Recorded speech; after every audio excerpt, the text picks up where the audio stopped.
How's it going, everybody? Welcome to week 15 here, coming right along. I mean, we're only really coming to the end almost, just a couple more weeks. Um, yeah, last quiz, that was the last quiz last week. I gave everybody, you should have your grades back with the updated 5Ws. I also posted the 5Ws sort of student responses on Lamaku in the student resources section. So if you want to see kind of what I was looking for in these responses, those are ones that I felt sort of touched on the main points. And again, the idea now is that, I trust after 15 years of world history class, you can kind of, what I would like you to be doing, sort of where my bar is that you then can take terms and sort of start thinking for yourselves how, and putting together how these terms relate to world history or on a significance level. So, something like Constantine, if you just define legalized Christianity and started Constantinople, great. But what does this play world historical? How does that play in the Byzantine Empire? So you could talk about that. See what's another one here. Zhuangzang, the Hajj. Again, right, if you just define it, pilgrimage to Mecca, great. But the big thing is, right, that this was united the Dar al-Islam, right? People came from all over the world of Islam to Mecca as part of one of the five pillars of Islam. An example of that would be Mansa Musa. So that how you can use terms and ideas from the class to build these historical connections. That's kind of what I'm looking for.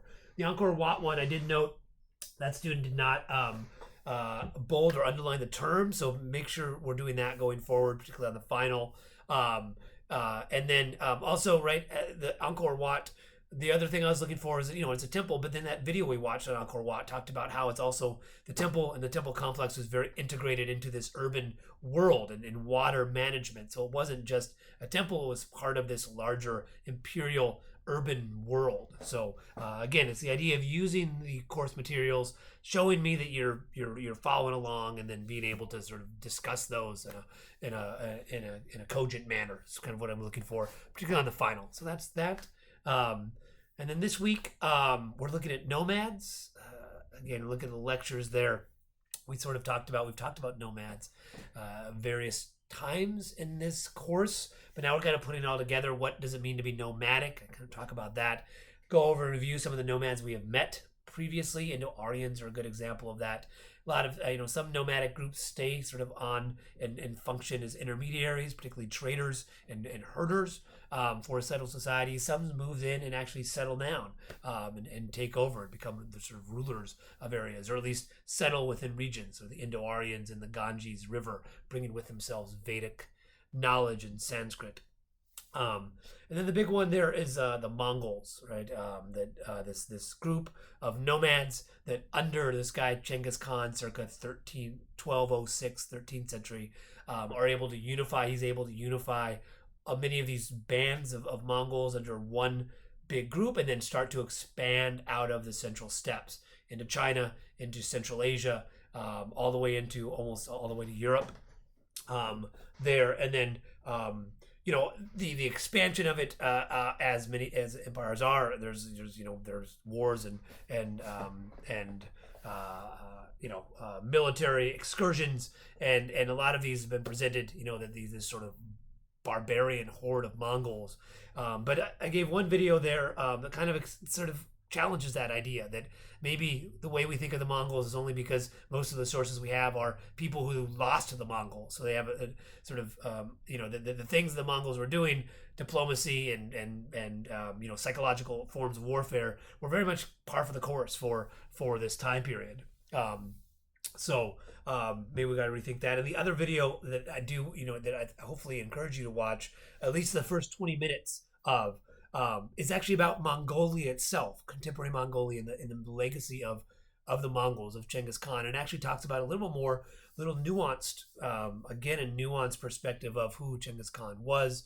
Not just, and the Mongols themselves weren't just these barbarians, but these ideas of laws and equality and education, and they did start a capital, Karakorum, which became sort of a vibrant urban world. And the big thing is sort of after this period of expansion, as the Mongols particularly after Genghis Khan died, and the Mongol four different distinctive worlds of Mongol kingdom emerge. You get this idea, this thing called the Pax Mongolica, or this Mongol peace that allowed traders from all over the world or all over Eurasia to migrate, navigate uh, across these vast regions. And Marco Polo is a great example of that. Somebody from Venice, a Venetian trader who ends up in Chinese Kublai Khan court. So you can see the Mongols in this Pax Mongolia, they're very much part of this. That they brought, once they established their empire, this peace and prosperity, fueling Silk Road transmissions, which again, since you guys have all been Silk Road traders, I gave that picture of the paisa, which is sort of a passport. If you had that, you had Mongol protection, right? No one's going to mess with you if the Mongols are going to support and keep sort of anybody who attacks you at bay, right? So, yeah, and then I also talked about maritime nomads. We kind of talk about land-based nomads, but maritime, oceanic peoples also live sort of nomadic societies, living off resources. A lot of them function with trade and around. Sometimes they're seen as pirates, again, from the outside. Another part of this economy was the raiding economy, where they come in and take some things and then go back out to sea. But they functioned in all sorts of a lot of different ways as well. And so I kind of look at pirates. What we know about pirates, some of the ancient world, some of the more contemporary world, particularly or contemporary of 1500, in the Mediterranean and in Japan. And then the last video is actually about some maritime nomadic groups of Southeast Asia, of Indonesia. So people still live this lifestyle today. So yeah, I think that's most everything. Discussion post this week. Just it's kind of focused on Mongol Empire. I give you two scenarios. Either you're a tribe in Mongolia or you're a small trading city. The Mongols are there. You need to choose what you're going to do and explain it. So are you going to, if you're part of the tribe, are you going to join it? And if so, why? You have to pick one, either join or not join, and explain your choices for that decision. Same with a city, a small trading city. Are you going to join the Mongols or resist the Mongols? Pick one and explain your decisions behind that and what you see the outcomes are. So, yeah, that's, again, it's sort of historical.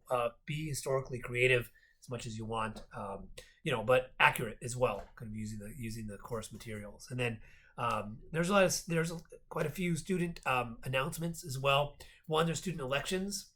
Please, if you have a chance, do a vote. One for the student government, but then there's also the Student Activities Council, and they only have one member right now. They would like to have like 5. If anybody's interested in getting involved with student activities or student government, they're looking for people to apply. Student Activities Council, or SAC, everyone pays student activity fees. And then they allot that money. So and you get a stipend. So if you're looking for a job and some experience and ways to allocate funds across the campus, looking to join in the SAC, or Student Activities Council, would be great. Then the other one, Hawaii CC Day, is coming up on Saturday. This week is La Honua. There's going to be events on campus today. I think that's about it. Have a good rest of your week.